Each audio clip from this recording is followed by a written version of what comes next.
Hey guys, mabilis ang update lang tayo dito kay Pi. As of now, yung presyo niya nasa 40.11 in PHP. Within 24 hours, nagkaroon siya dito ng drastic move sa downside, no? From 45 down to nag 39.98 pa yung kanyang price action. Pag-uusapan natin dito guys, kasi ito is recently hit yung zone ng tinitingnan ko, which is the base support for Pi. Around yung range yan, around 62-63 cents to like 70 cents guys, no? As of now, nasa 70 cents yung price action. So, pag-usapan natin yan dito sa video natin today, yung perspective ko kay BTC na share ko na yun sa ating YouTube channel. Maybe share ko or recommend ko na lang sa end part ng video na ito. Pero bago tayo dito magsimula, kung hindi nyo pa na-like itong video na ito, please like this video first.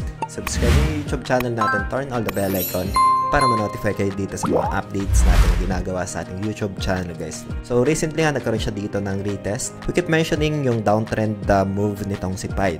And as we can see sa 4 hours time frame, meron na siya ditong confirmation retest doon sa range na tinitingnan ko, which is the base support ng price action. This could potentially, or there's a high probability dito na pwedeng mag-bounce yung price action kasi itong zone na ito is a support area guys, no? So normally, nagkakaroon siya dito ng pag-akyat ng presyo just like what happened dito sa price action niya na ito guys, no? After natamaan ng price action, price goes up. But then again guys, ang daming factors na kailangan i-consider sa price action. If there's no demand na coming in, there's a high probability na mag-consolidate lang yung price action or mas bumaba pa guys, no? Pero right now, we've been observing this support area ng price action itong si Pi, no? Sa 15 minutes time frame, I can see some potential confirmations dito na there's a demand on this range guys, no? So RSI as well sa 1 hour time frame, oversold yan papunta sa 4 hours time frame guys, no? We'll see, pwede pa rin itong magkaroon ng pagbagsak ng presyo again guys, kasi ang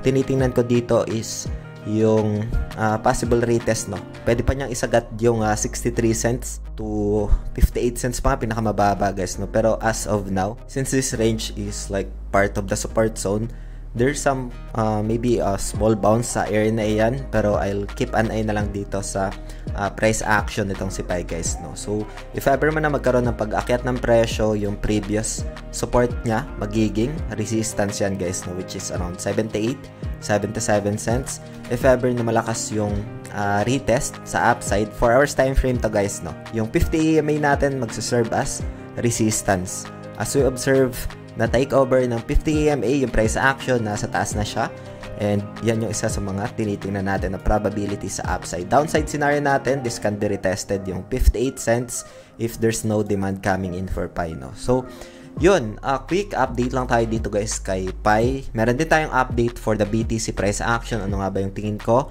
Ginawan ko na ito ng insights. Lalay ko na lang guys dito sa screen, and see you sa video na yun guys. Maraming salamat ulit sa panunood.